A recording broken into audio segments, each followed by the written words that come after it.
So welcome once again. The session will be running for about 2 hours and we're going through module 2.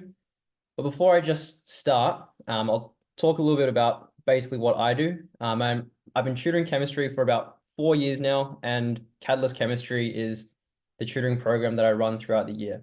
For those who are looking for an edge on their high school performance in chemistry, we do fairly well. We have an 80% band 6 rate, and our students average about a 98.3 ATAR. 1 in 4 students will place first, second, or third in their school after going through the program each term, and our tutors are pretty good. We keep classes small, so it's about 6 students maximum. And if you're not happy once you start with us, we do guarantee that you can always ask for a refund and we'll give you your money back for as many sessions as you've left.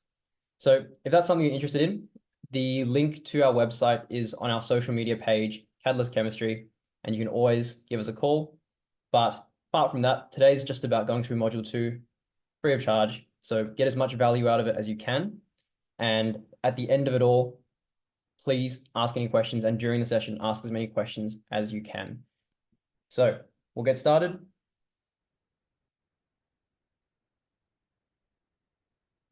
Okay.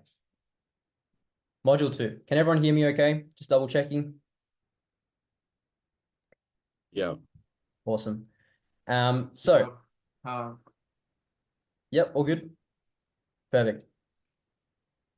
So module 2, quantitative chem, as most of you have already gone through by now, it's not super content heavy compared to module 1. Module 1 was massive, comparable to even a year 12 module, but module 2 is very application based, lots of questions, and it's going to be, as you've seen, not so dependent on whether you can understand all the content. It's whether you can take that understanding of all these quantitative concepts and put it into questions and actually get the marks out of those questions.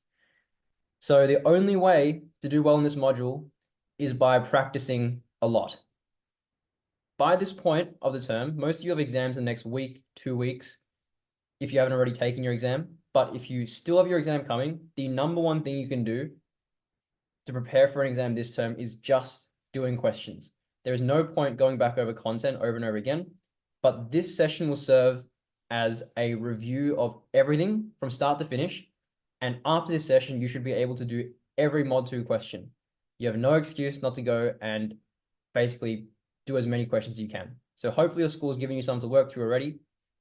And that's the goal of today. Get through all the content again, refresh all your understanding. And when you leave the session today, your mission becomes kill as many questions as possible. And if you don't full mark your questions, understand where you're getting them wrong and cut out those mistakes.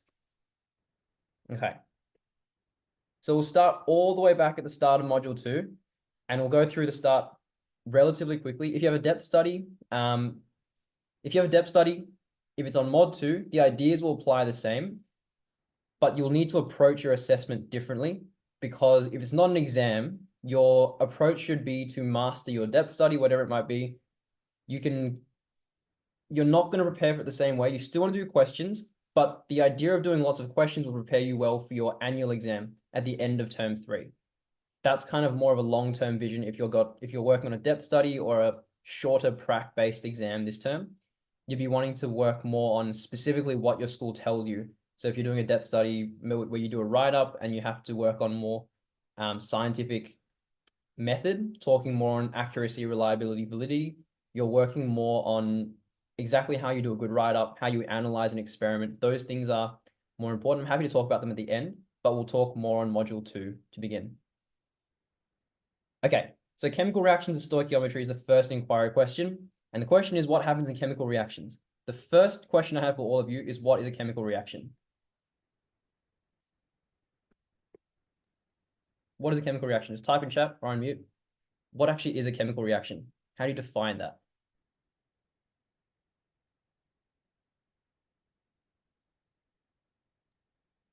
Exchange of electrons. Exchange of electrons. Yeah, it would usually involve an exchange of electrons, but there's a bit more macro to it.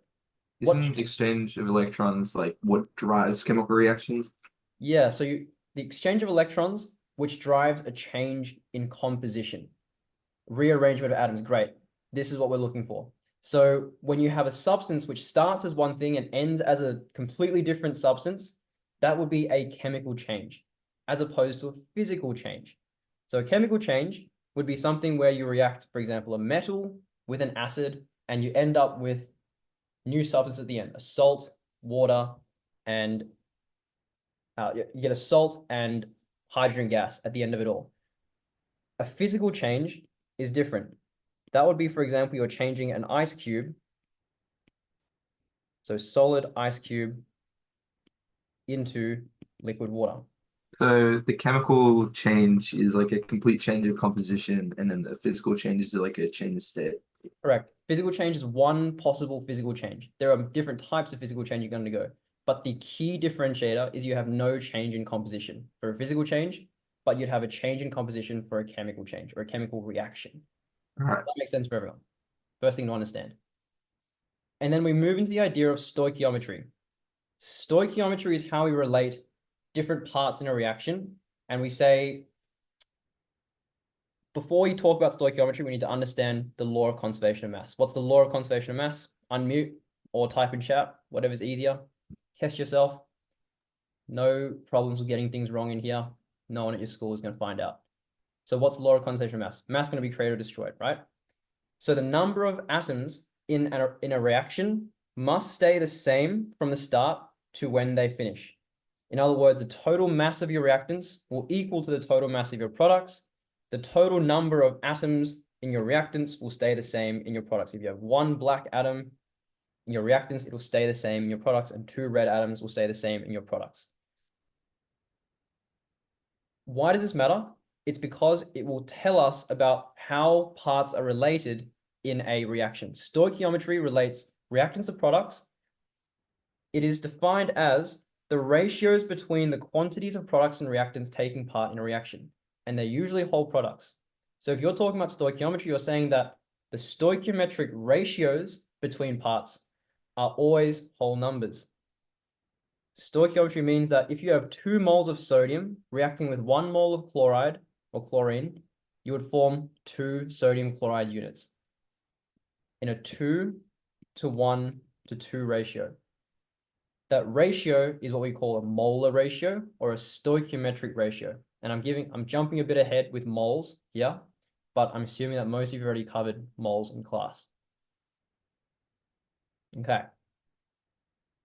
So breaking it down once again, if things are in stoichiometric ratio, it means that if you had 1 molecule reacting with 5 molecules, the ratio in that equation is therefore 1:5. For every 1 molecule of propane here, you're going to react 5 molecules of oxygen.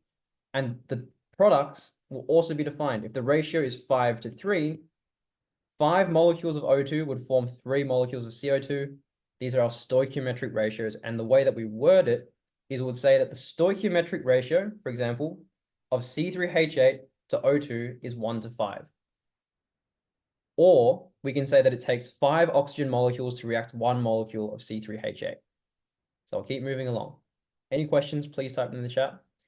AMU stands for atomic mass units. So it's the smallest unit of measure for mass, one of the smallest, where 12 atomic mass units is 1 carbon-12 atom.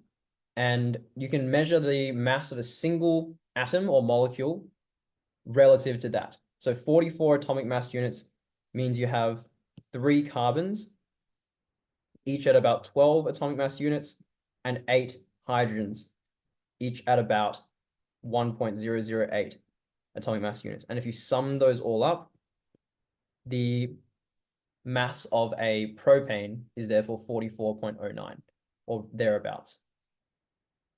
Okay. So hopefully by now, we're all relatively familiar with balancing chemical equations. I'll show this page, but I won't talk through it. The main ideas I want you to take away is that in a balanced chemical equation, you need to have the same number of atoms on the reactants and the products because of the law of conservation of mass. You cannot create or destroy matter, which means that if you start with 8 hydrogen atoms in the reactants, you must finish with 8 hydrogen atoms in the products. So when you're balancing your equation, you can use coefficients in front of the parts to balance out all the parts. And the last thing you must do is indicate physical states. So we'll go with one practice equation. Everyone have a go in the chat. Let's have a go at H looks fun. Let's do H. KO2 plus H2O goes to KOH plus O2 plus H2O2. Everyone type in the chat what your balanced chemical equation be. We'll have 30 seconds or so. Race to get it in.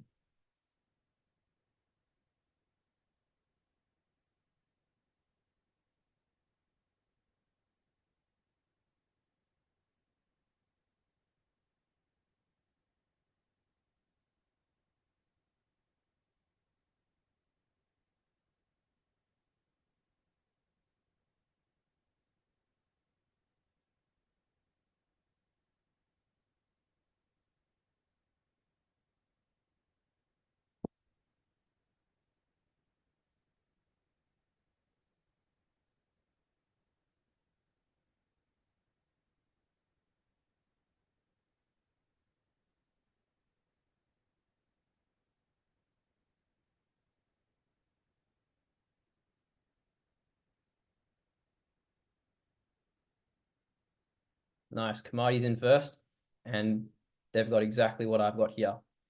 So once you balance it out, you'll get 2, 2, and 2, 1, 1. For those who took a little bit longer, there's a trick here.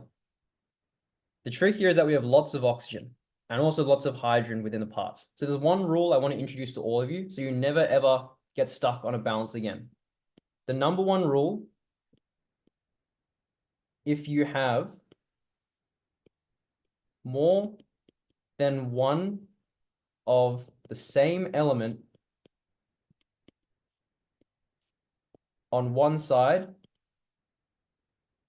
leave to the end. This is so important because what's going to happen is if you start to try balance your oxygen first or even your hydrogen first, you're never going to get to your answer. It's going to be an infinite cycle of increasing your numbers. So the way you approach a balance like this is you're going to look at the atoms that appear only once on each side first. So that's going to be my potassium, K and K.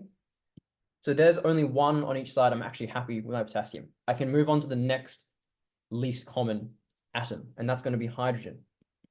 Hydrogen, I have H2 and H2, but also a H here. So there's two hydrogens, two of the same element on one side of my equation.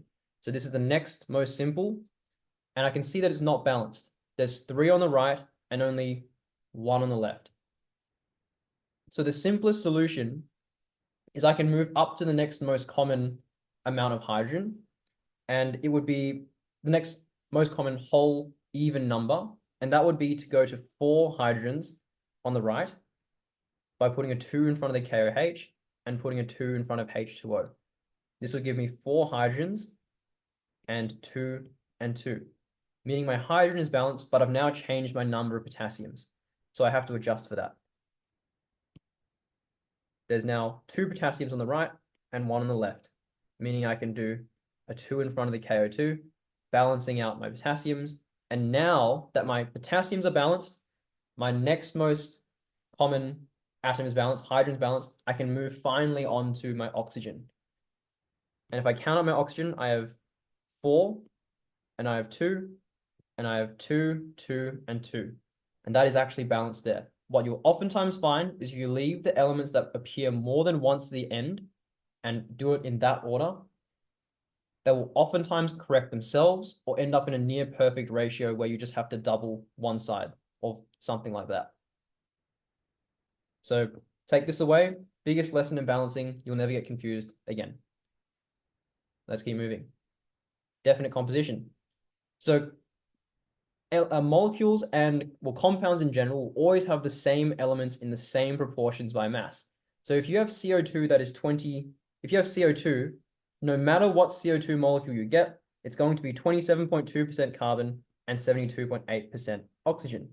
So the first concept mathematically that you have to do is be able to calculate percentage composition. The formula is percent component is equal to the mass of the component in the sample divided by the total mass. Percent component is the mass of the component in the sample times 100% divided by the total mass of the sample. So simply speaking, when you start doing these questions, you would have done a little bit in module 1 as well. They'll give you the mass of different substances in a compound. For example, calcium carbonate, they tell you that you have, they might tell you you have 8 grams of calcium, 2.4 grams of carbon, and 9.6 grams of oxygen. And you can divide each of those by the total mass to find their percentage. But what's the way that when you get given a question in the exam in module 2, oftentimes they won't give you a mass of calcium or a mass of carbon or a mass of oxygen. Instead, they'll just say, here's calcium carbonate, calculate the mass percentage. So how do you do that? Someone shout it out once again. How do you find the percent mass if you just get given calcium carbonate and they say find the percent mass? Find molar mass. Good. And what do you divide? Well, what do you do with the molar mass once you found it?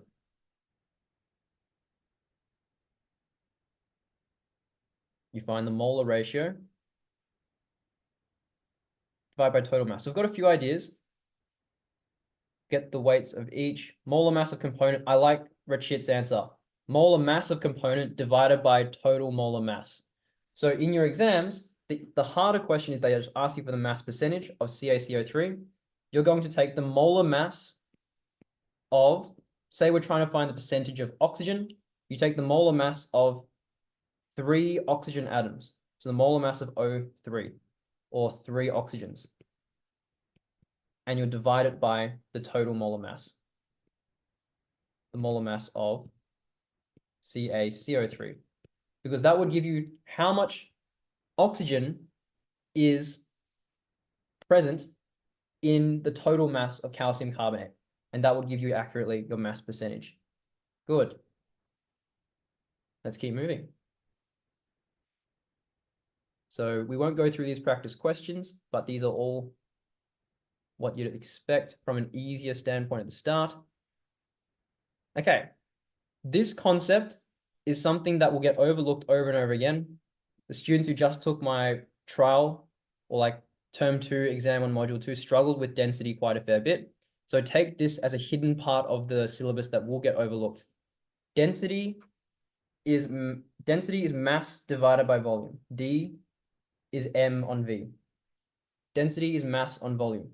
And it basically means how much something weighs per unit of space that it takes up. If something is very dense, there's a lot of mass in very small volume. That makes sense because if you have very large mass, so you have a big M and you have a very little V, lots of mass in very little space, you'll have a very big density, visually representing it that way. And it would form, like for most other equations, you can make it into a triangle, but for me, it's much easier to remember the formula, whatever way works for you. I just remember it as mass on volume. Okay. Moving along.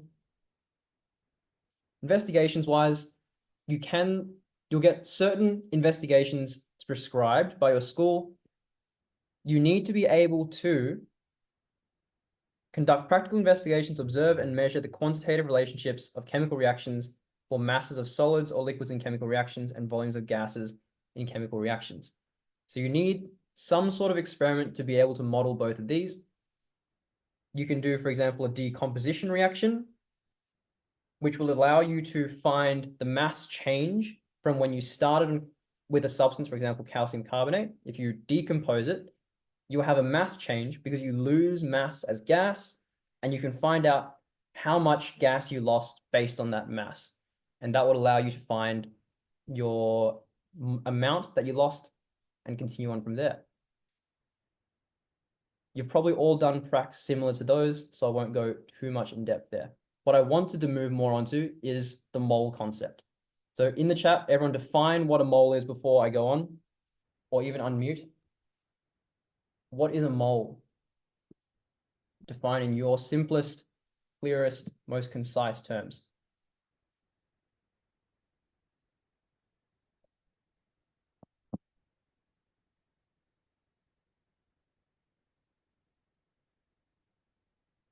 Okay, we've got ideas, we've got measurement, we've got Avogadro's constant number of atoms of an element, functional unit, measuring constant, unit of measurement, 6.022 times 10 to the power of 23. Okay.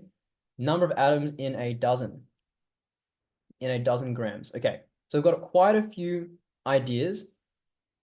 I think the ones I like most are the ones that talk about Avogadro's constant. So Avogadro's constant number of atoms is a mole. It's a functional unit, but that's not specific because there's lots of different functional units. Let's define exactly what a mole is. So a mole, we have to understand, why do we need the mole? Atoms exist in massive numbers. So oftentimes when we have any quantity of atoms, say a full stop on a piece of paper would have about 10 to the power of 28 atoms within that full stop, something around that number, a huge number. If we say to each other, oh, I reacted 10 to the power of 30 atoms with 10 to the power of 31 atoms, those numbers mean nothing to us because we can't even imagine how big those numbers are. So we need a unit which basically makes this massive number into a much smaller, much more easily comparable number. And that's what a mole is. It is a counting unit in the same way that a dozen works. So if we say we have a dozen of something, it means we have 12. A dozen is 12. Only for moles, that means that we have 6.022 times 10 to the 23 of that thing. If I have 1 mole of eggs, I have 6.022 times 10 to the 23 eggs. It's that simple. So we just need to understand that moles are a unit of counting. They count how many of something we have. And the equation that's defining moles, first of all, is moles equal to the number of particles divided by Avogadro's constant. N is equal to the number of particles divided by Avogadro's constant. Okay. How would you get the number of particles, or would they give it to you? They would give it to you. So this is one of the ways they can give it to you. They could give you, for example, we have 10, change the pen. We have 10 to the power of 22 atoms. How many moles? First person in the chat gets a thumbs up when they comment. How many moles do we have? If you have 10 to the 22 atoms, divided by Avogadro's, but I want the final answer. Who's got a calculator?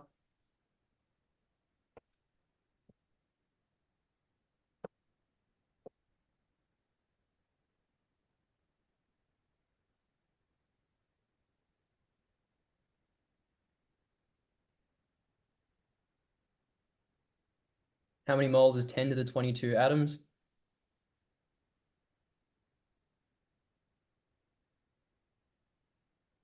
Good, okay.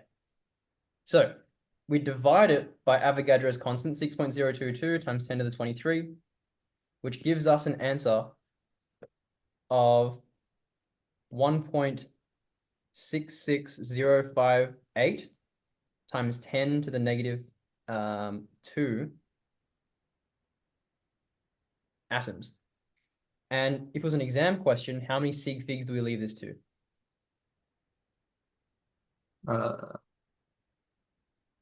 Well, you'd leave it to the amount that the number they gave it to you. And what number was given? 10 to the 22. 10 to the 22. How many sig figs? 2. 2. 2 sig figs. Answer goes to 1.7 times 10 to the negative 2 moles, including units as well. Okay. Oh, it's 10 to the 23. My pen's just lagging across the page. But it'll be 2 sig figs. Does that make sense for everyone? So first calculation we've done for today, that's new, is our mole calculation. Okay. So let's talk more on what that means. If we had 1 mole of sodium, that means we have 6.022 times 10 to the 23 sodium atoms. But if we have 1 mole of oxygen molecules, really important to understand, it would mean that we have 2 times Avogadro's number of oxygen atoms, because each oxygen molecule contains 2 oxygen atoms. When you get onto bigger molecules, for example, CO2 going 1 bigger, same idea applies. Every CO2 has 2 oxygens. So if you have 1 mole of carbon dioxide, this means that you have 2 moles of oxygen atoms. And you'd have twice the number of oxygen atoms. Okay, let's continue on. Atomic mass units, as we talked about before, is defined as 1/12 of the mass of a C12 atom. And it should be noted as 1 gram is equal to 6.022 times 10 to the 23 atomic mass units. So if you ever get in a pickle with AMU, this is the direct conversion. Okay, let's keep moving. Molar stoichiometry, as I was talking before, stoichiometry relating parts in molar ratios. So when we say a stoichiometric ratio or a molar ratio, it means exactly the same thing. And whilst before we were relating like 1 molecule makes 5 molecules in a 1:5 ratio, we can do the same thing for moles. If we react 1 mole of something and if we react 1 mole of something and it requires 5 moles to react it, that's a 1:5 molar ratio as well. So in any chemical equation, what we can do, if 2Na reacts with Cl2 to make 2NaCl, the molar ratio is 2 to 1 to 2. And that means if I have 2 moles of Na, I would require 1 mole of Cl to react it, and I would be forming 2 moles of NaCl.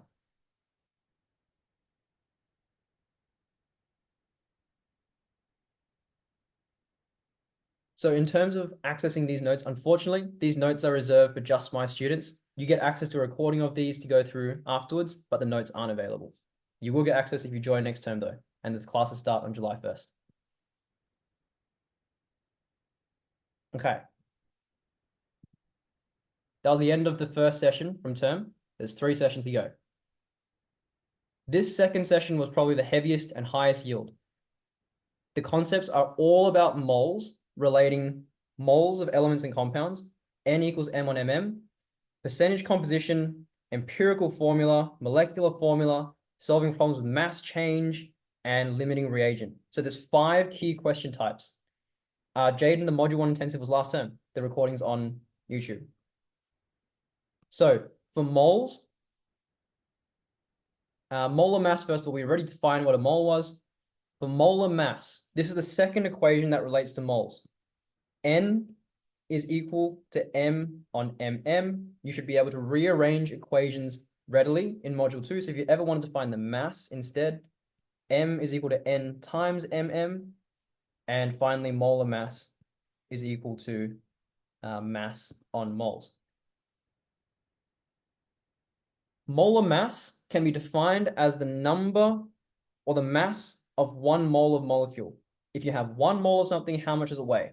That is molar mass, and the unit is grams per mole. When you're finding the molar mass of something that you have the mass of, you take the mass, that is M, and you divide it by the molar mass. So for example, if you have 1 gram of sodium, 1 gram of sodium, to find the molar mass, you divide by sodium's molar mass, which you can find on your periodic table. So all those numbers in your periodic table are now relevant for you. Every single atom has an individual molar mass. And if you remember back from module 1, they're all relative atomic masses, talking about the most or the average of all of that atom. So for sodium, it's 22.99 grams per mole. So this would be molar mass is equal to mass on molar mass. And therefore molar mass, sorry, wouldn't be, I was finding, not molar mass, I was finding moles. Moles is mass on molar mass, and the answer would therefore be 0.043497. And what's the units? We can figure it out. This is my units hack.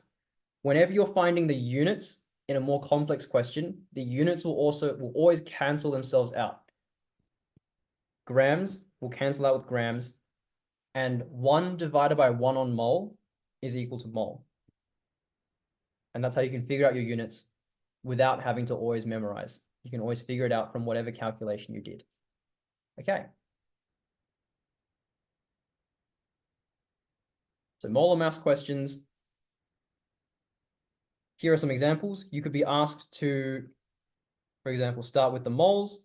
You're given the mass, and you could be asked to find the molar mass. So for this question, you would use molar mass is equal to mass on moles. You could be given the moles, or you could be asked to find the moles, and you're given the mass. In this case, you would use N equals M on MM. And finally, if you have the number of molecules, 4.4 times 10 to the 24, this is what I was talking about before, for whoever asked the question. You can be given the number of atoms, and this is where you need to bring back your equation from before, where the number of atoms divided by Avogadro's is equal to the moles, and that'll allow you to find moles. So you have moles from this question, and if you're asked to calculate the mass of carbon present, then you can use your mass equals moles times molar mass, taking your moles and taking the molar mass from your periodic table. Just going back, one thing that's really important to remember as well is whenever you're finding the molar mass of a compound, for example, the molar mass of CO2, you just need to sum together the molar masses of all the components. So if you have 1 carbon and 2 oxygens in every single molecule of CO2, you need to add together the molar mass of carbon and the molar mass of 2 oxygens to represent the 2 oxygens in a CO2. All right. Percentage composition. We already did this today. So if you do percentage composition, you get asked a question. For example, calculate the percentage composition of chromium in potassium dichromate. You've never seen this atom before. Doesn't matter. All you need to know is the molar masses of each component and the molar mass of the whole molecule, or the whole unit in this case, as it's an ionic compound, it wouldn't be a molecule. So how do we do it? We find the molar mass of potassium, the molar mass of chromium, the molar mass of oxygen, and we find the total molar mass by summing all those together. Note that we take 2 times the molar mass of potassium to account for 2 potassiums. We take twice the molar mass of chromium to account for 2 chromiums, and we take 7 times the molar mass of oxygen to account for 7 oxygens. And all together, that will sum to 294.20 grams per mole. That is the molar mass of potassium dichromate. And to get percentage composition, you have to divide the molar mass of whatever content you're worried about. So for example, chromium, you divide the chromium content, which is 2 chromium atoms, molar mass, divided by the total molar mass. That will give you the percentage of chromium, which is 52 times 2 on 294.2, and that will end up as 35.37. Why have I left this answer to 4 significant figures? What's the number that I'm taking that's leaving us to 4 sig figs?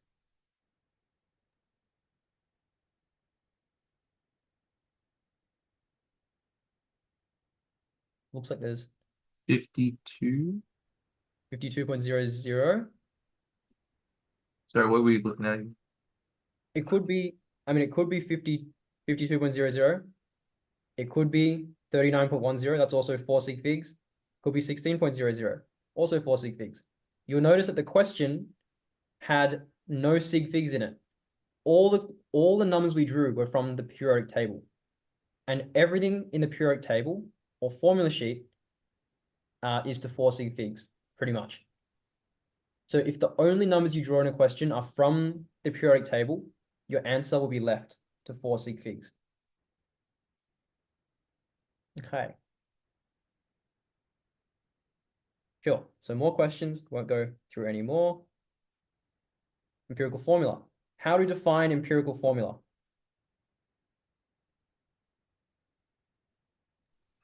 It's like the simplest way to describe a compound.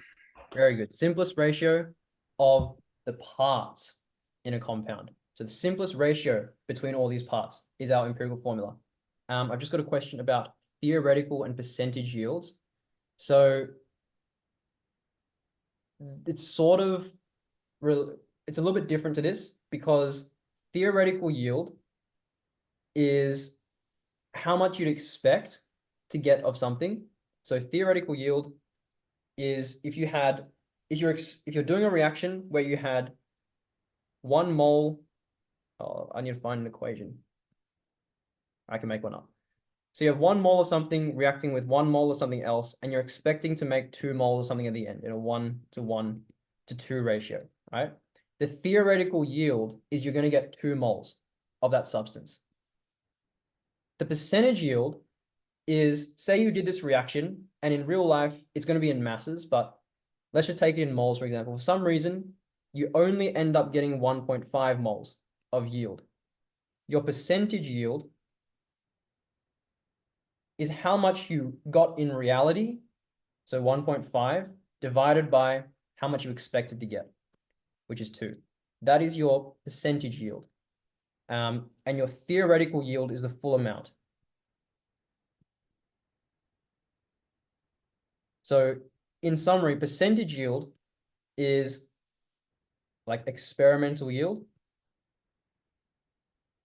divided by theoretical yield, which tells you how much of the expected amount you actually got. And so in this case, it would be 75% experimental yield. Hope that makes sense. Back to empirical formula. We have the simplest ratio of parts in a molecule or a compound. Molecular formula is different to empirical formula. It is a defined number of atoms in a single molecule. So if you have a molecule of N2O4, that molecular formula is telling you in one single molecule, I have 2 nitrogens and 4 oxygens. But empirical formula is the simplified form where you divide by the highest common factor and you end up at the simplest ratio of parts where it's 1 nitrogen to every 2 oxygens.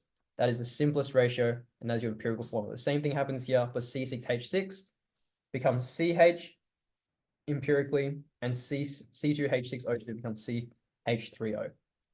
Sometimes for something a lot smaller, like water, the empirical formula is just the same as the molecular formula. That's only true if the molecular formula is already as simple as possible, and the highest common factor is just 1. Just keep that in mind. Sometimes they can be the same. Let's keep moving. So finding empirical formula, the easiest way to do this, and the typical question that you're going to see is this one here. They say compound contains 40% carbon, 6.7% hydrogen, 53.3% oxygen by mass. Find the empirical formula. Follow these steps. It is the same thing every time. You pretend that you have 100 grams of your compound. And you just say, pretend I have 100 grams. You can then find your exact masses of each component. You pretend you know the mass, and it's 100 grams. That makes your percentage really easy. Breach, I would write it. I would just write a sentence saying, here, assume we have 100 grams of substance, and then launch into whatever you're doing after that. From there, if you convert all the grams into moles, you can then compare ratios, because when we're comparing stoichiometry, we're comparing parts of the equation, you can only ever do this between moles. So converting all the masses into moles, we divide all these numbers because moles is equal to mass on molar mass. We divide all the numbers by their molar mass, which gives us 3.33 moles of carbon, 6.65 moles of hydrogen, 3.33 moles of oxygen. And looking at the ratios between parts, you can simplify your ratios down by dividing by the smallest molar amount. And that gives you a 1:2:1 ratio between carbon, hydrogen, and oxygen, which results in your deduction that the empirical formula is CH2O. Same thing every time. Every empirical formula question, the exact same. Molecular formula is not that much more difficult. If you're asked to find molecular formula, the question stem will pretty much be the same, except they'll tell you the molar mass of the molecule.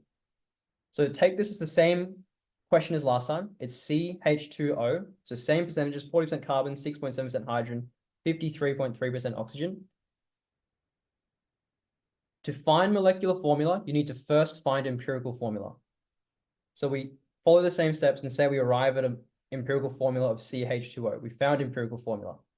To find molecular formula, all you need to do is find the molar mass of your empirical formula, which is summing together 1 carbon's molar mass, 2 hydrogen's molar mass, and 1 oxygen's molar mass, which gives you 30.026 grams per mole. And find how many times smaller than the molecular mass this molar mass is.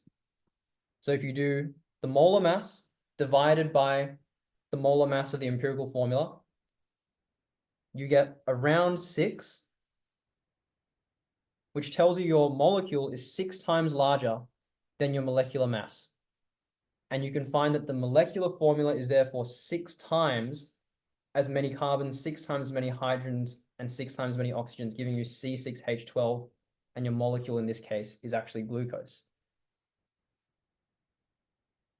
Okay, any questions? Keep asking them in the chat. And I saw your question, Addy. I'll get back to you at the end of the session on percentage yield. I'll get back to it. Just ask it again at the end.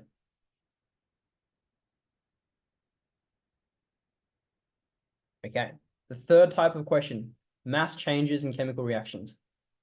So if you have a massive random equation like this one, you can easily use your stoichiometric ratios and relate every part to each other. You can say that for every 10 HNO3s you react, you need to react 6 KMNO4s, or for every 8 H2S's you react, you form 8 waters.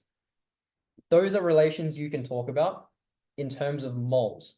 If you have 8 moles, you'll form 8 moles of water. You cannot say, if I have 8 grams of H2S, I'll form 8 grams of H2O. You cannot say that. That's not true. You can only ever relate these ratios in terms of moles. So there's 3 levels of difficulty to comparing parts in an equation. The first level is comparing moles, as we've been doing so far. So we're kind of stepping up gradually now, starting to combine some concepts. The easy one is you can say, if I have 12 moles of KMNO4, how many moles of NO2 do I have? First in the chat. How many moles of NO2? If I have 12 moles of KMNO4 and I've reacted it completely, how many moles of NO2?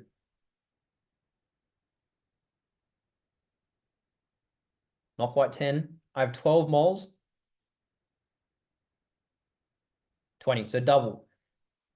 20 moles. So that's the first easy comparison.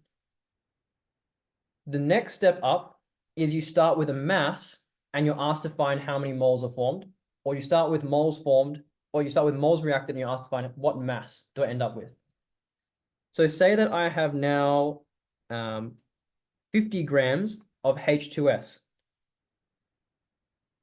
50 grams of H2S. How many moles of K2SO4 do I form? Everyone have a go. 30 seconds. H2S, 50 grams.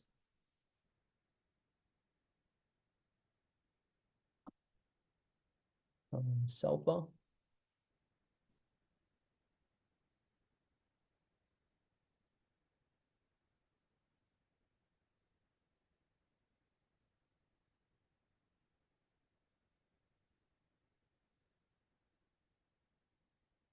How many moles of K2SO4?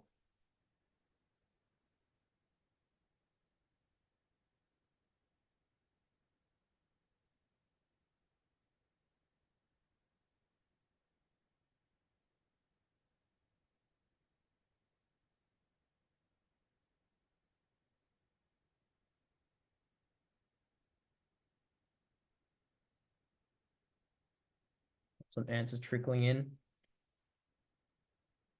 Ooh, lots of variety.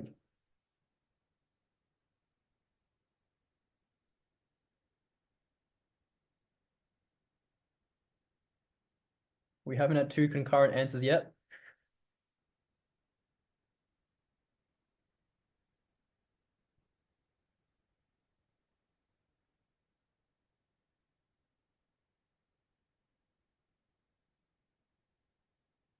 Okay, I'll start working through. So if I have 50 grams of H2S, I'm going to first want to convert into moles to be able to compare against something else. 50 divided by, to turn into moles, I need to do mass on molar mass. 50 divided by 2 times 1.008 for my hydrogen, plus 32.07 gives us 1.47 moles of H2S. So those who got to this step, that's good so far. And then if you want to turn that into moles of K2SO4, the ratio,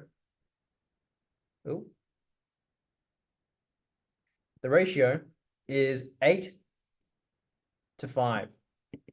So you need to find 5/8 of this molar amount, and therefore the moles of K2SO4 is equal to 1.47 divided by 8 times by 5. That tells you how many moles of K2SO4 divided by 8 times by 5 gives you 0.9168. And because the questions are 2 sig figs from the number I gave you, I would leave this as 0.92 moles. Okay. Continuing on. Hopefully that makes a bit more sense. The last difficulty is you're given the mass of one part and asked to find the mass of another part. The absolute big no-no you cannot do is compare ratios of masses. So what you're going to have to do for any comparison of parts in an equation is convert fully into moles. You convert the mass into moles, you convert that moles into the molar amount of something else, and you convert that final molar amount back out into a new mass. And it follows a sort of structure like this,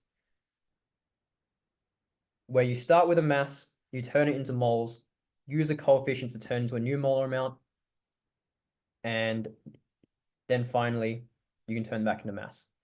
Richard, I've effectively done the exact same thing, so it wouldn't matter. Okay.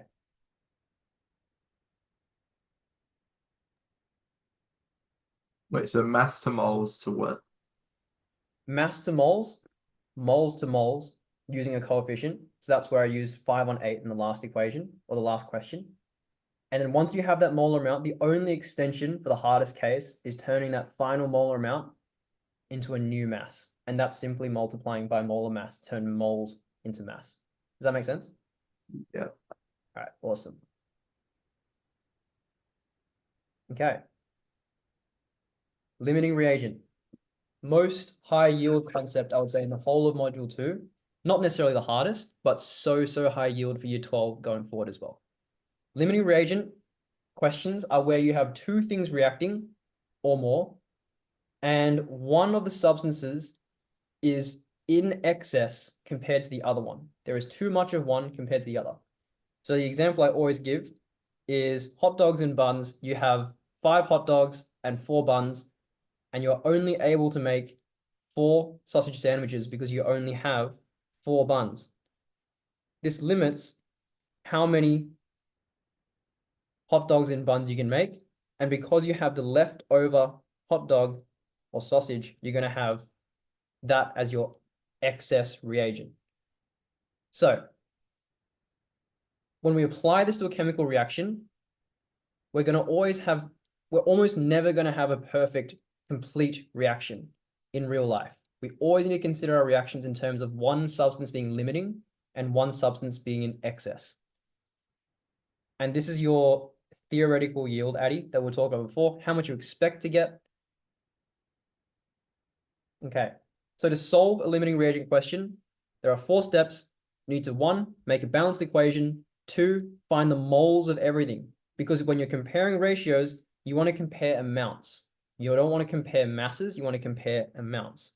So you turn every mass you have into moles, and based on the molar ratios, you can find what is limiting. Once you have what is limiting and the moles of what is limiting, you can use that to find out information about your theoretical yield, your excess reagent, or you can go back and find how much limiting reagent you actually have. So most of your calculations will stem from your limiting reagent because that tells you exactly how much reacted. You almost never use your excess reagent moles as a calculation, as a value in your calculations. Okay. So here's an example. We have glucose reacting with 6 oxygens to make 6 CO2, 6 waters, and energy.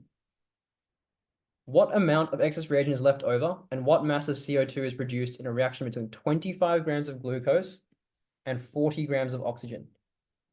Okay. Is it already balanced? It is already balanced in this case. You've been fortunate. So in this particular question, they've already skipped the first step, which is writing a balanced equation. So we move to the next step. Write everything in terms of moles. So we're going to convert the oxygen reacted into moles by dividing by amount of oxygen reacted, turn into moles. Amount of oxygen, hang on, this doesn't make sense. Oh, I skipped steps.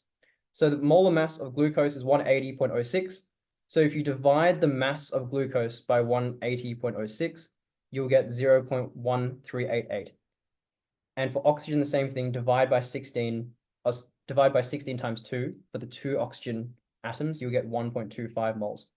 So then how do we figure out what's limiting? Is it glucose or oxygen?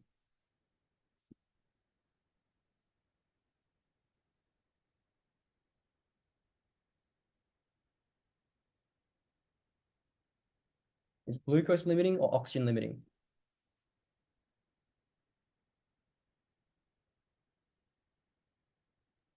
Yeah, glucose. Glucose? Perfect. And do you want to explain why as well? I mean, oxygen has like quite a low molar mass. So like, and glucose is quite a high molar mass. So if you like compare the both, you're gonna end up having a lot more moles of oxygen than glucose. This is, I mean, the reasoning I don't quite agree, but we will have a lot more oxygen moles. Let's work on that explanation a little bit more. The idea is right. It is going to be that glucose is limiting, but our explanation needs to be bumped up a little bit. So we have 0.13888 moles of glucose.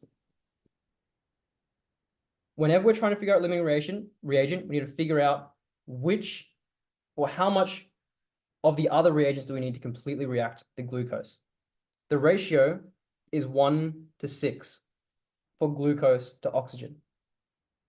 So we can't just compare the numbers.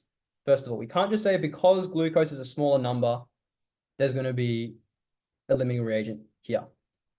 You have to consider the ratio of parts as well. In order to fully react all the glucose, you will need 6 times more oxygen. So the moles of oxygen required. Divided by. Yeah? So you Divided could by like, 6. yeah, divided by. Yeah.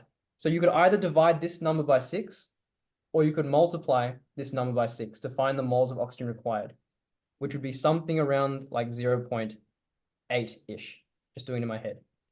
But the point is it's going to be far less than the moles of oxygen that you actually have present. So you have plenty of oxygen here to react all of your glucose, but you don't have enough glucose to react all of the oxygen. And that's why the glucose is limiting. And then once you do that, I can explain it one more time quickly. That's okay. So if you have 0.13888 moles of oxygen, 0.13888 moles of oxygen, of glucose rather. In order to fully react it, you need 6 times more oxygen because 1 glucose takes 6 oxygens to fully react. So that means I need 6 times more oxygen moles to react 1 mole of glucose. 6 times more. And if I multiply glucose's moles by 6, I would get the moles of oxygen required to react all of the glucose. Multiplying by 6, the number would be around 0.8 moles of oxygen. And because 0.8 moles is less than 1.25 moles, which is how much oxygen I actually have, that tells me I have enough oxygen to react all of my glucose with some extra. And that's your excess reagent. That little bit left over, the 0.4-ish, would be your excess reagent. Does that make a bit more sense?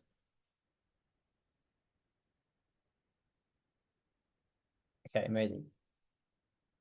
So then from there, once you have your limiting reagent, you can go and find whatever you want. If you wanted to find how much CO2 produced, you compare that against the limiting reagent moles. If you want, and if you want to find how much water you produce, you compare that against the limiting reagent moles, because that's exactly how much you're going to react here. That's stopping the reaction. Once it runs out, the reaction will stop. Okay. And so if you're trying to find the amounts, this would be how you'd find them. And let's keep moving on. Limiting reagent practice questions. If you'd like to have a go at these, they're here. And the answers are below. All right. So some more investigations that you might have done in class. You should be able to find the molar mass of an element or a compound from an investigation and conduct an investigation that will determine the chemicals ratios that they reacted. Again, you'll have your own investigations. I won't spend too much time here, but here's an example.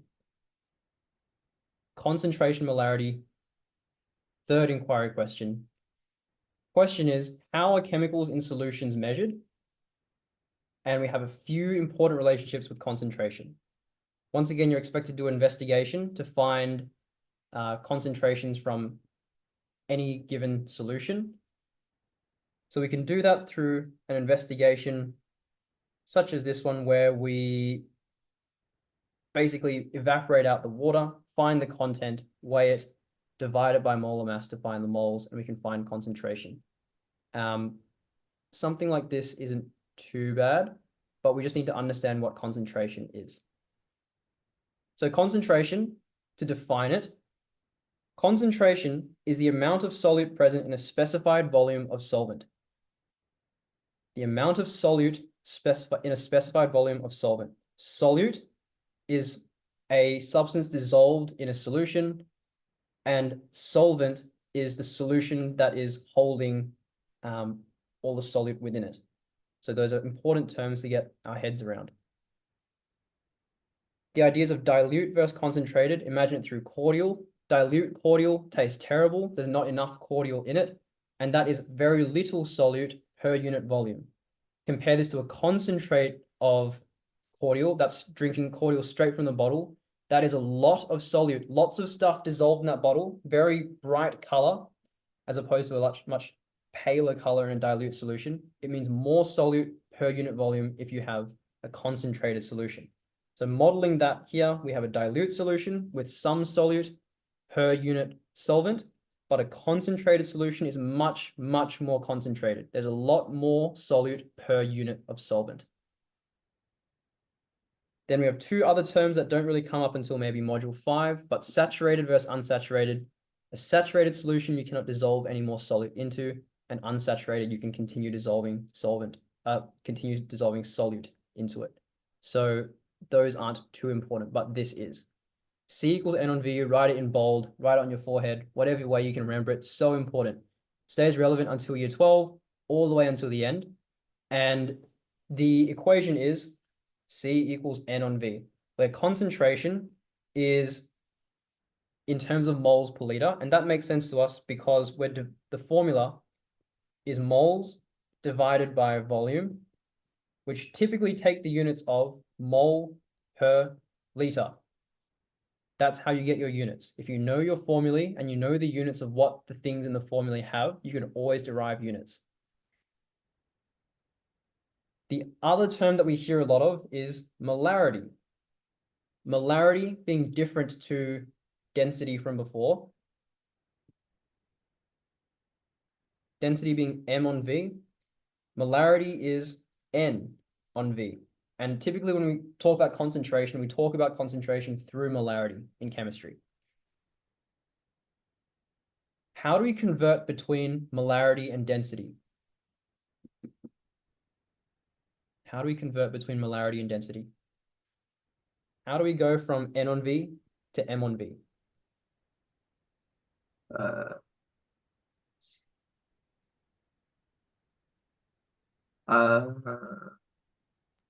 So do again. N equals M over MM. Yeah, perfect. So we can use that formula. And if we want to go to make M equals N times MM. So all we do to change from molarity to density is we would times by molar mass to turn moles into mass. Or if we wanted to go from density back to moles, we would divide by MM. This is a really common like final question concept that schools like to test. Keep this relationship in the back of your mind.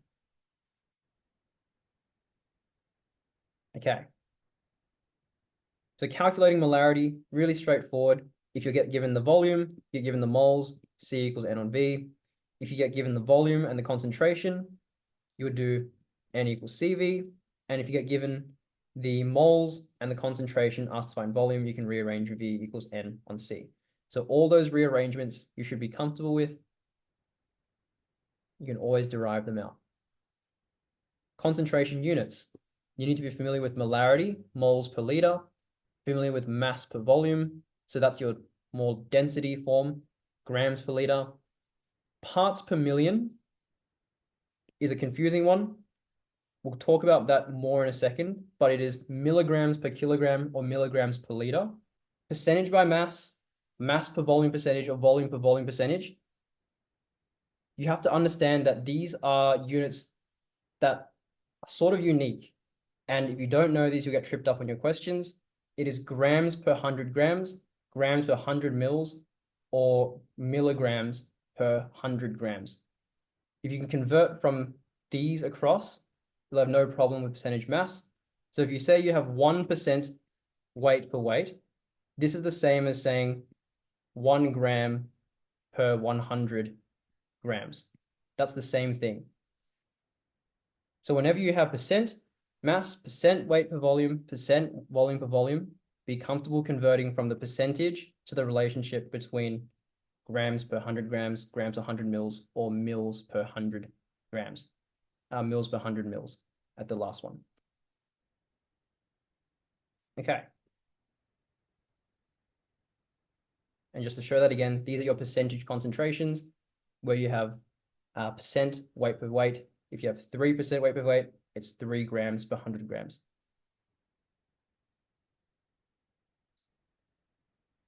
Okay.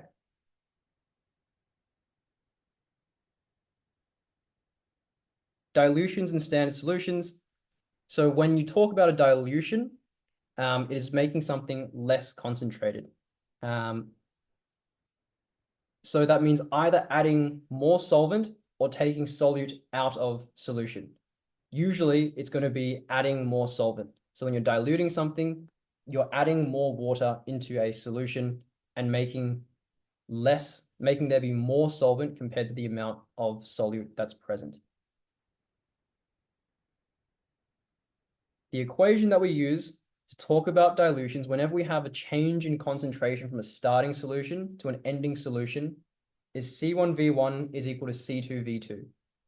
C1V1 is equal to C2V2.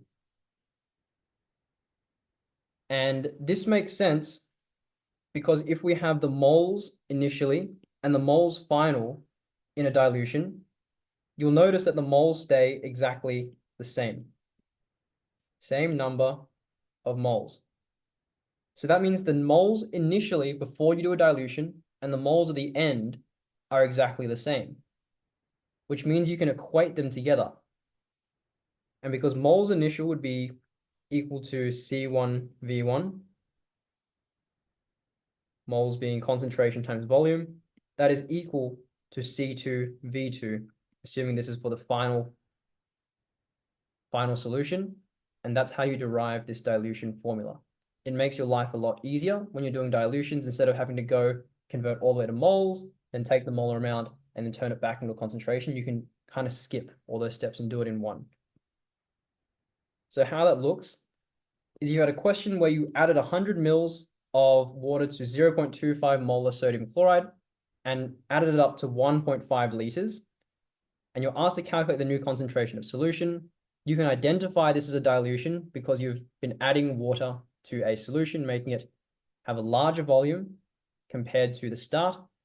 There's two methods you can use. You can either turn everything into moles and turn the moles back into a concentration. That's what's done here. They've turned the concentration, 0.25 times 100 mils. They've turned it into moles, and then they've turned those moles into a new concentration diluted by doing C equals N on V, dividing by the new volume. And that gives 0.00167. The other way you can do it, which is quicker and one step, is you can do a dilution formula where C1V1 equals C2V2. And if you know what you're starting with, so your starting concentration is 0.25, your starting volume is V1, and your ending volume is V2, you can do it in one step by rearranging for C2. C2 equals C1V1 on V2. Plugging in all the values, you'd be able to get to the exact same answer in one step. So it's a little bit quicker, can save you some time.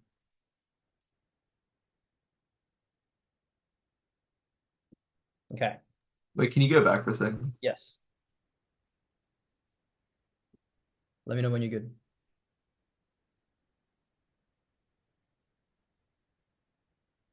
All right, well, good. All right. All right. So then standard solutions. What's a standard solution? How do you define it? Type in chat once again. What's a standard solution?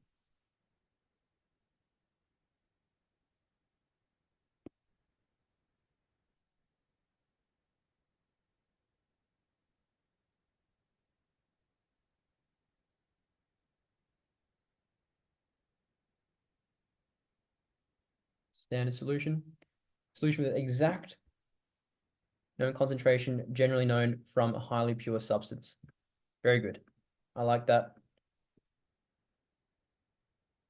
And the concentration is known. Very simply, number of moles in 1 liter of solution. A little bit more precise than that. So it's solution of known concentration. Very simply, is a standard solution. And a primary standard is a different thing. So let's get to that in a second. A standard solution is just any solution that you know the concentration of for sure, and it's typically produced from highly pure substances that you know the composition of. A primary standard is a substance that you use to make primary standard solutions. So primary standard is talking about, for example, sodium carbonate is an example of a primary standard, a substance that you know the composition of, you know the, it'll be a solid and it's soluble and it's typically highly pure. A primary standard can be used to make a standard solution by using its mass. So if you take a primary standard like sodium carbonate and you weigh it on a scale, so say you take a beaker, you tear your scale so it's at 0 grams, and then you add in some sodium carbonate at the bottom, and you get a reading on your scale now of 2.123 grams, for example. The power of using a primary standard is if you know that all of this yellow lump of sodium carbonate is sodium carbonate, you can find how many moles you just placed in there by dividing. So you can take the mass, divide it by, because moles is mass on molar mass. You can take the mass that you just measured, 2.123, and divide it by the molar mass. Molar mass of sodium carbonate is 2 sodiums plus a carbonate, 12.01 plus 48 for 3 oxygens. This would give you an exact number for moles. I'll just do it quickly. 2.123 divided by 2 times 22.99. gives you 0.02003 moles. What a primary standard allows you to do is it allows you to find the specific molar amount of whatever you weigh, because you know its composition for sure. And that allows you to then, when you make your standard solution, you can know the moles exactly. So once you've found the moles of your primary standard, how do you make a standard solution? You add water, dissolving the primary standard into solution. You add this solution that you've just made into a volumetric flask. So what does the volumetric flask give you?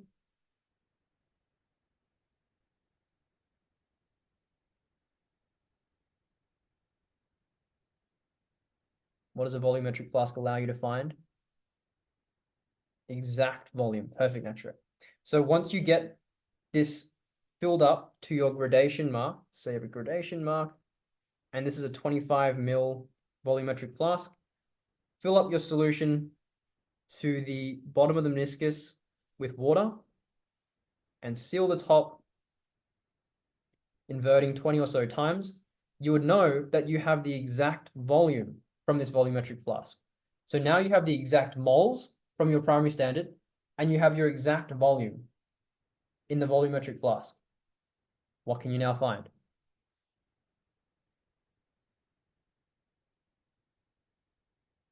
You can then go and find concentration exactly. And that's the power of this whole process. It's only possible if you use a primary standard, which has exact weight, exact composition, can be dissolved, and is really pure. Otherwise, this process would have problems.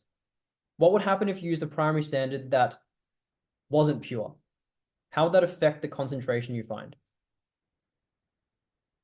Would it be higher or lower?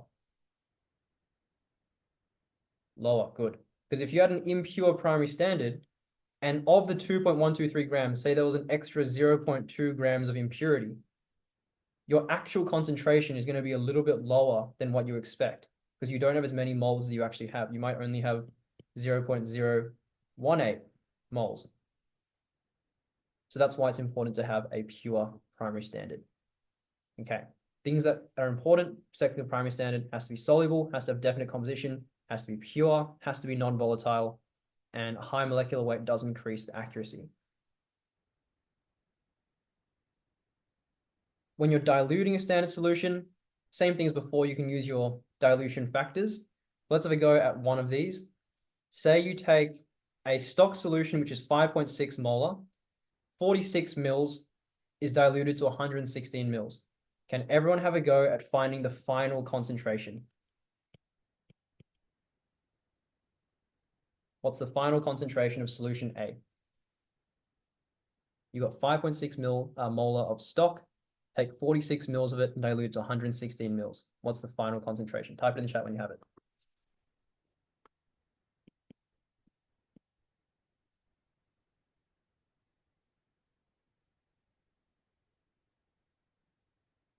This is quick.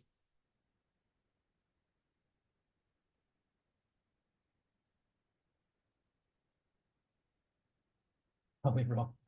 We'll see. Let's see if you have friends who back you up.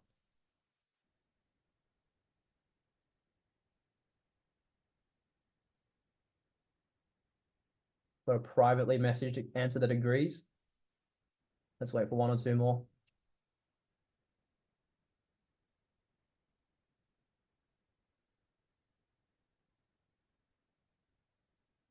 Good. So we are in agreement. It is in fact 2.22. You can do 5.6 times by 46 on 116. And you would end up getting exactly 2.220689, and to three significant figures for each of these, it comes to 2.22 moles per liter. And Echo's use a different unit for moles per liter, which is big M. This is the same as moles per liter for everyone. You can use either of those, exact same. Okay. So we're through all of concentration. Last thing is gas laws. Question is, how does the ideal gas law relate to all other gas laws? So we have to first of all understand what gas is. Gas is a state of matter between solid, when you go past solid, liquid, and gas. My question is, how do you go from solid to liquid? How do you go from liquid to gas? That's the first thing. How do you do that?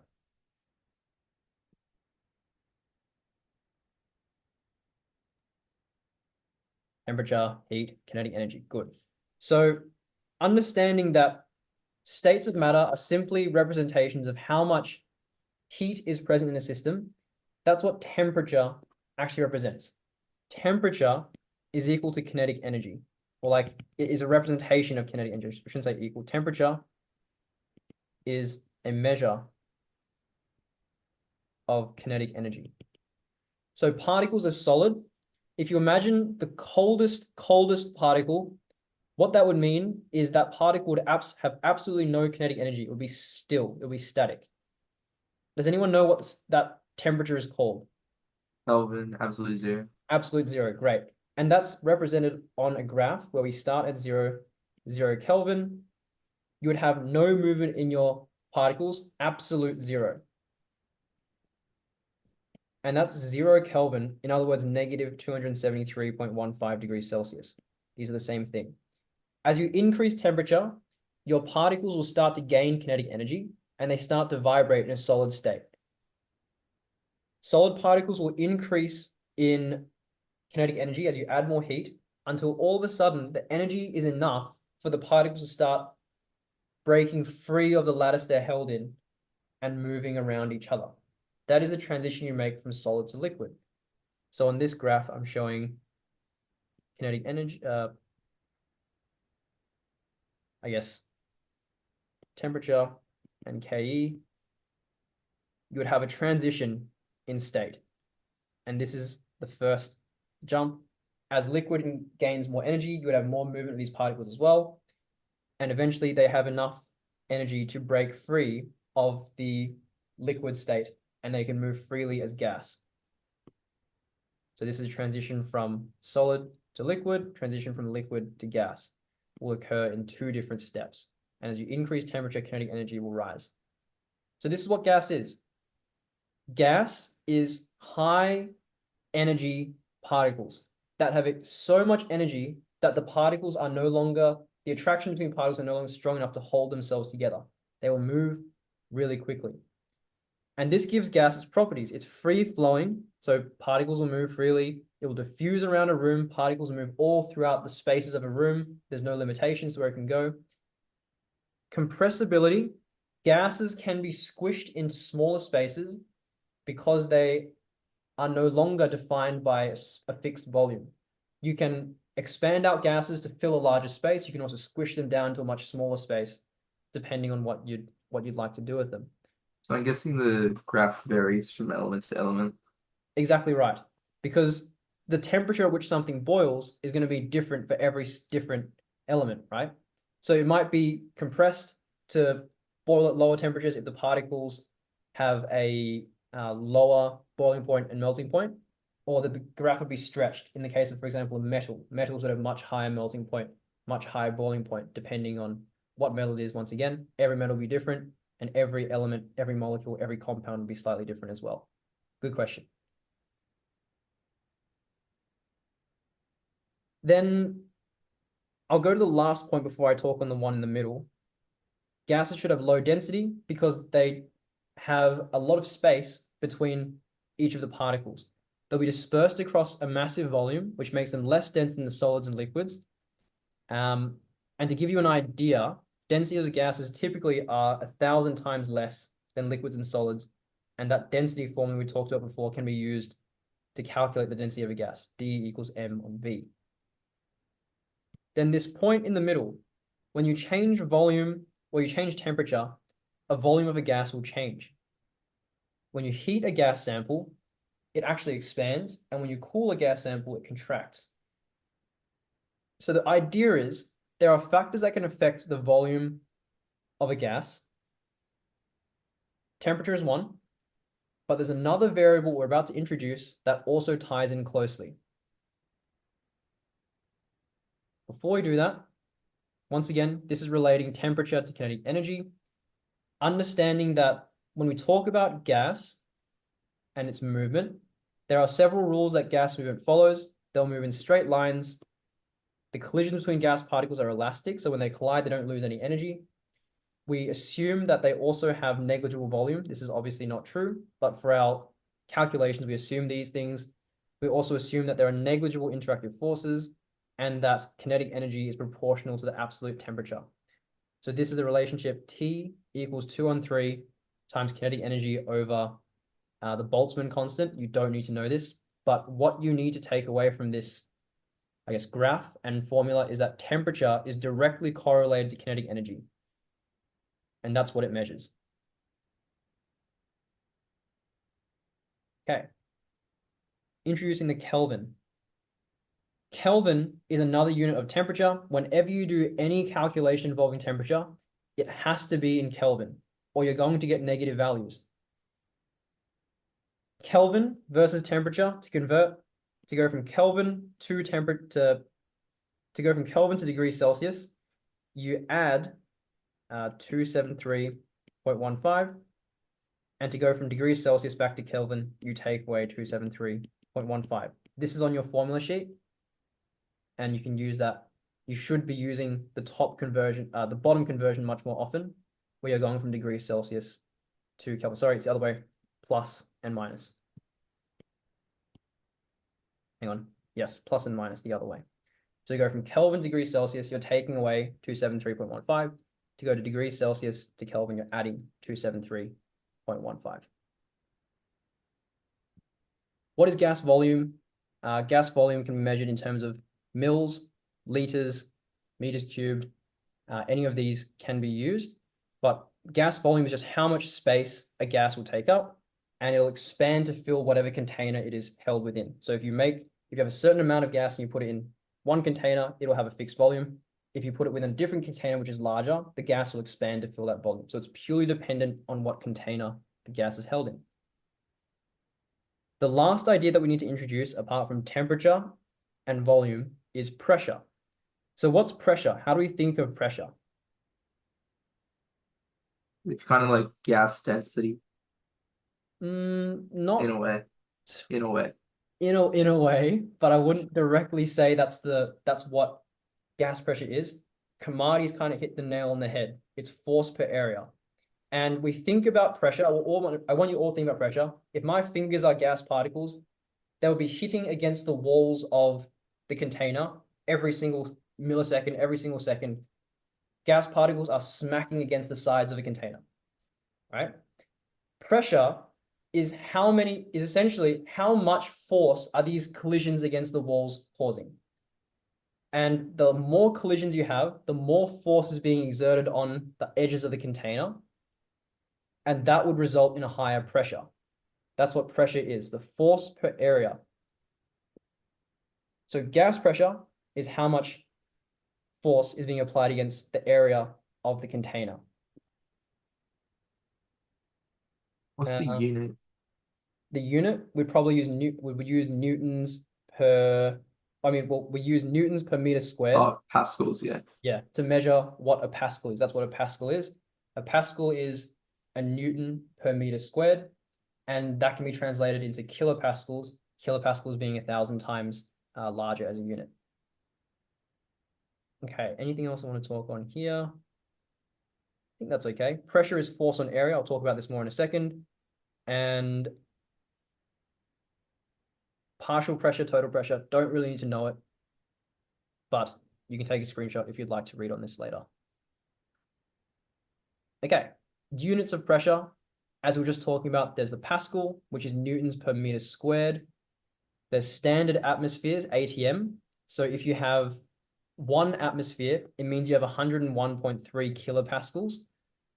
That's direct conversion. If you have a bar is 100 kilopascals, yep. And a torr is 1 millimeter mercury, which is 1 on 760 atmospheres.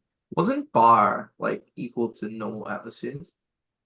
You can do the conversion going from bar to kilopascals and then kilopascals into atmospheres. But what you do need to know is each of these conversions are put in green. I would say these are important and then they're not on your formula sheet. In a kind exam, if your school is nice, they'll give you them, but they are more than welcome to just not. So you should really know these conversions. 1 atmosphere to 101.3 kilopascals, 1 bar to 100 kilopascals, and 1 torr is 1 millimeter mercury, which is 1 on 760 atmospheres. In the ideal gas law, it's kPa, Richard. And then Isha asks, is there gas in space? Is there gas in space? Does it have pressure? Then cause a container is always expanding. We're heading into physics here, so I think we'll leave this for the time being. But if there's a vacuum, there would be no matter. And Kamani, feel free to take as many screenshots as you can.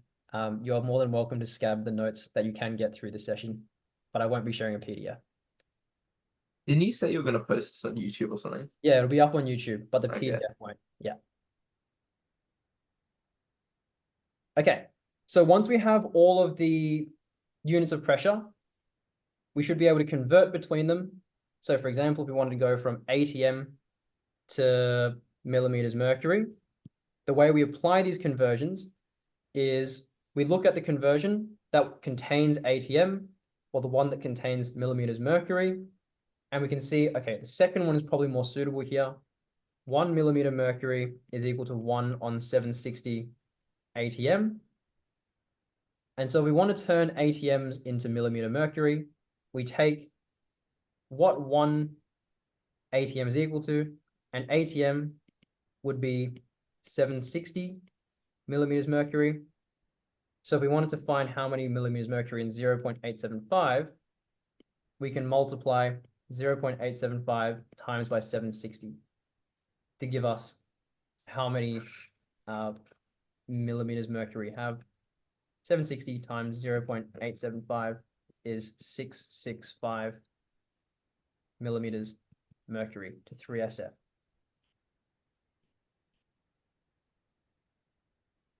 So that's just one of these conversions. You can do that for all of these different units. So be familiar with those conversions. Okay, gas laws. There are 4 gas laws, as well as a combined gas law and an ideal gas law. So 6 gas laws all up. You need to know what each gas law relates. You need to know how they relate together in the combined gas laws. The combined gas law combines together the first 3. And the ideal gas law combines together everything. So it's a bit of a building process here. We have Gay-Lussac's law, which is relating temperature and pressure. As you increase temperature, pressure will increase. Anyone have an idea of why this is the case? Try explain it in your own words. You're giving it more energy. Mm-hmm. So it's like the particles are moving around more, which is causing more force to yeah. Yeah, perfect. So if you're adding temperature, your particles are gaining kinetic energy. They're moving faster and they're colliding against the walls more frequently with more force, which means the force per area, because the area hasn't changed, the force per area is going to increase, and so your pressure increases. Same happens when you release pressure. It just gets colder. Yeah, that would make sense. But yeah, that would make sense. If you decrease pressure, technically, You know those little CO2 canisters when you like yeah, pop them open, they get like freezing cold. It's yeah, because of that. yeah, that makes sense. Because if you take away pressure, then the opposite would happen. Okay. So that relationship is therefore P on T is equal to K, or you can write that as where K is just a constant, P is proportional to T, or finally the most common, P1 on T1 is equal to P2 on T2. This is Gay-Lussac's law.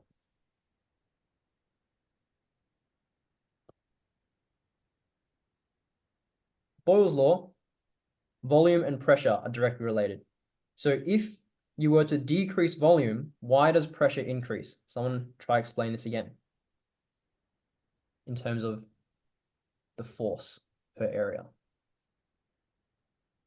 I'll let someone else go. Take all the spotlight. Be greedy.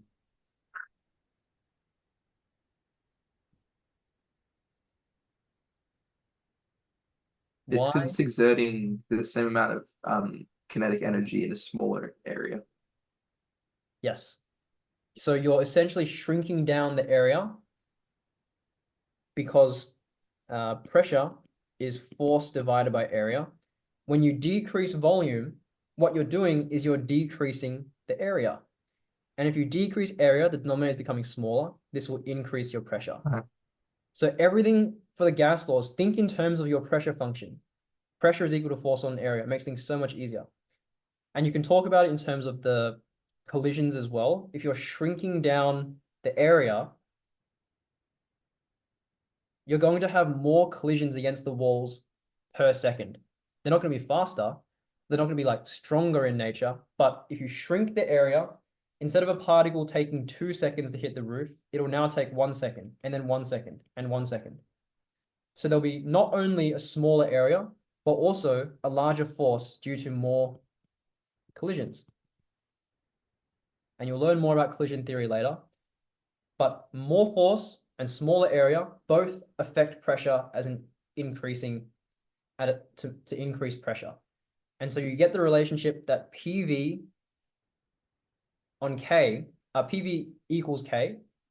P is inversely proportional to pressure.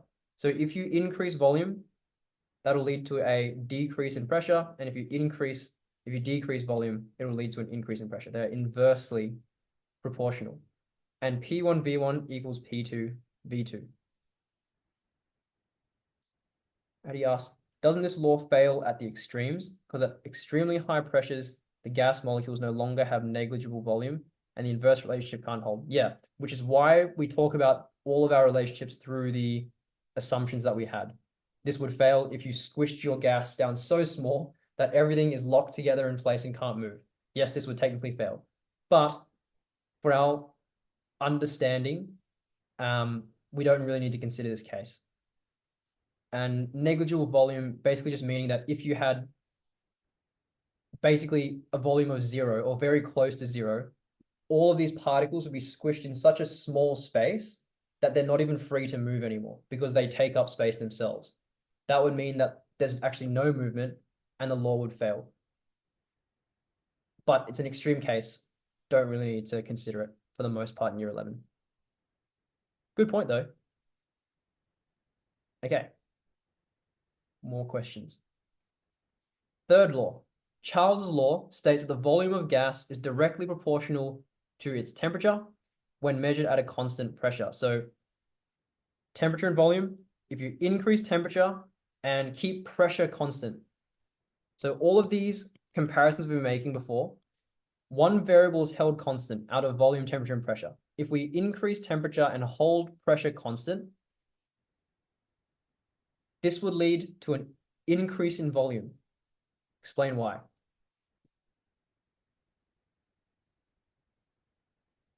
Why is this the case? If we increase temperature, why does volume increase if pressure is held constant?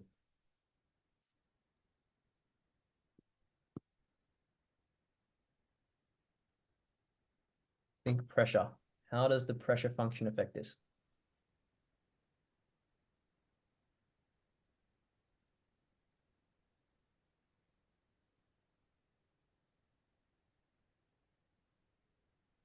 No takers. All right. So when we have an increase, Isha says, as heat causes particles to move more, as they collide on the edges, the force is more in the container, in this case, causing the balloon to expand. Yes, this is true. But why in terms of pressure? But why? So the force does increase, I agree. The force increases, we've got the first half. I'll copy what Isha said because that's actually really good into the chat.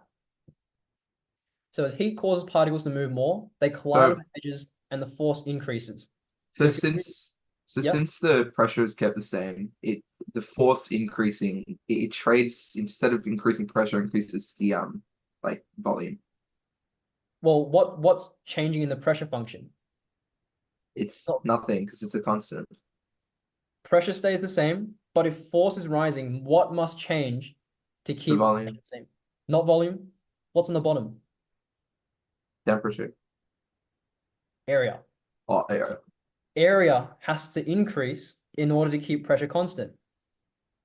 Does that make sense? Yep. And so if area increases, the only way to do that is by increasing your volume. And that's why your pressure will stay constant. If your pressure is constant and you increase the temperature, force on the sides increases. And the only way to keep that pressure constant is by increasing the area. And that's what a volume increase does. And that results in your Charles law, where temperature and volume are related. Volume on temperature equals K. Volume is proportional to temperature. So as one increases, the other will increase.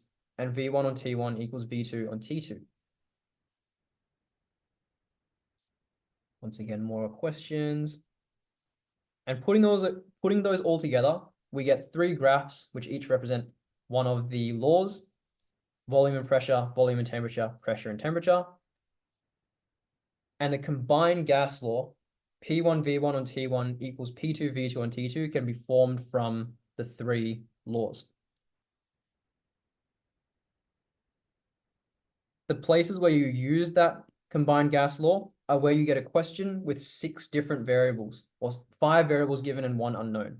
And there'll be volume, pressure, and temperature initially, and temperature and volume, as well as pressure finally. You can be asked for 6 things. That is your like bread and butter case, combined gas law, plug in the values, solve for what they're asking for.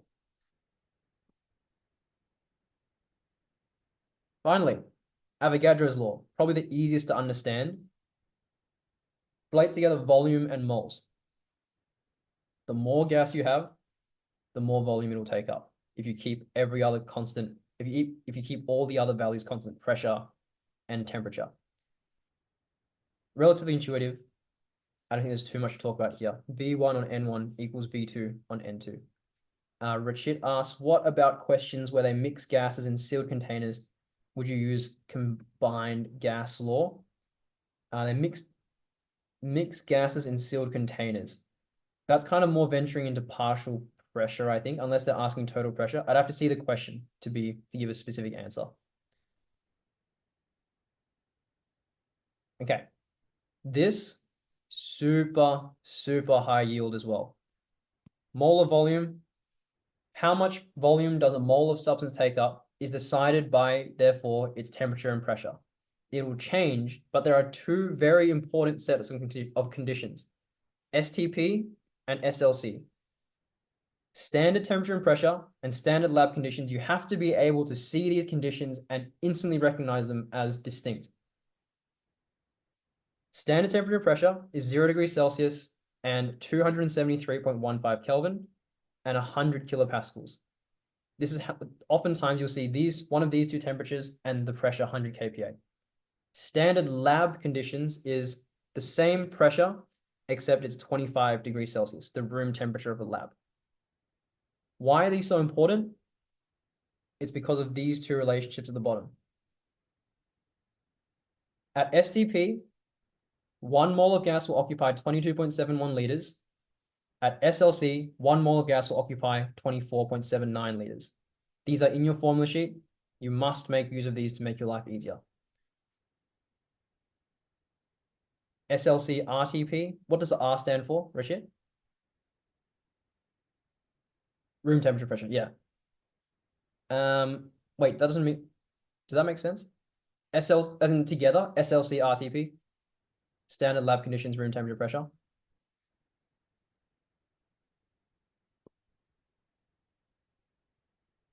Oh, right, yes, because it'd be the same thing. Room temperature, same as lab conditions, would be 25 degrees Celsius. I think it's interchangeable, but the way I've always learned and taught it is SLC. Okay.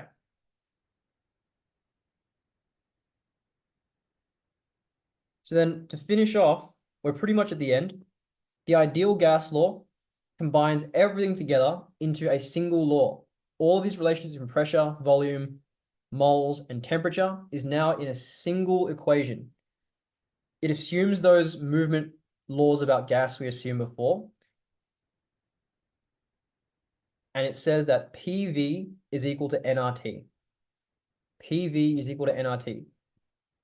where pressure is in terms of kPa. So that was in response to the question from earlier about what's the units for pressure in the combined gas law. It is kPa.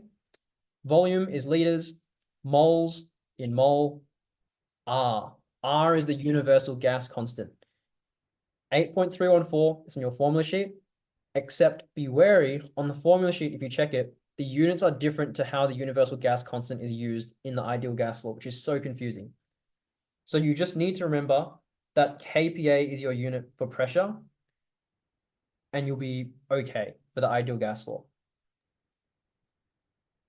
Wait, what's going on there? Yes. So So kilopascals, then you got liters and mole. 8.314 kilopascals, liters per mole per Kelvin is your gas constant. And that makes sense because R is equal to PV on NT. So your units, just going further on that derivation we were talking about, it's kPa for pressure times liters divided by moles times Kelvin, which gives you kPa liters per mole per Kelvin. You can derive the units of your gas constant. Yep, got it. Awesome. More questions? And to finish off, we have the gas law problem archetypes. So there's a change in one of the four variables is the first type. You'll have like a starting variable for pressure and volume, and you finish with a new value of pressure and a given value of volume. This is when you apply your individual laws, when you have one thing changing and one thing staying constant. The case where you use your combined gas law is if you have 6 variables, 5 knowns for pressure, volume, and temperature, and 1 unknown is your combined gas law. And the final case is where you have 1 variable unknown, but the other 3 known. So you have pressure, volume, temperature, but you don't have moles, or you have volume, moles, and temperature, and you don't have the last one. That would be a case of your ideal gas law. So whenever you're going into one of these questions about gas laws, try summarize the variables that you're given, label them as like P1, V1, and T1, or whatever you can, and P2, V2, T2. Convert any units to match your gas constant and to match each other. So if you have 1 volume in liters and 1 volume in mils, make sure you match them up into the same unit. And use your law, whatever it is, whether it's Charles' law, Avogadro's, combined gas law, ideal gas law, to solve for your final value. That's all of the content for Module 2. There's definitely more to be done in the way of questions, but in the way of content, that's basically it. I'll finish there because I don't want to eat into too much of your evening. Thank you very much for coming along to learn a bit of Module 2. I hope it was helpful. And if you have any questions, feel free to stick around afterwards. Just to say once again, if you found this helpful, we do teach during the class. So this was finished with our students about 5 weeks ago now. We finished 5 weeks ago.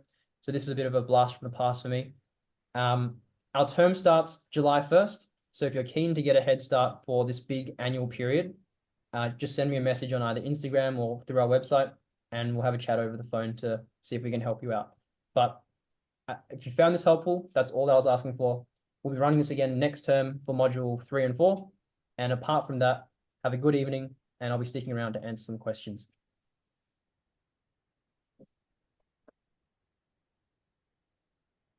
Thank you. No worries. Yeah, thank you. No worries.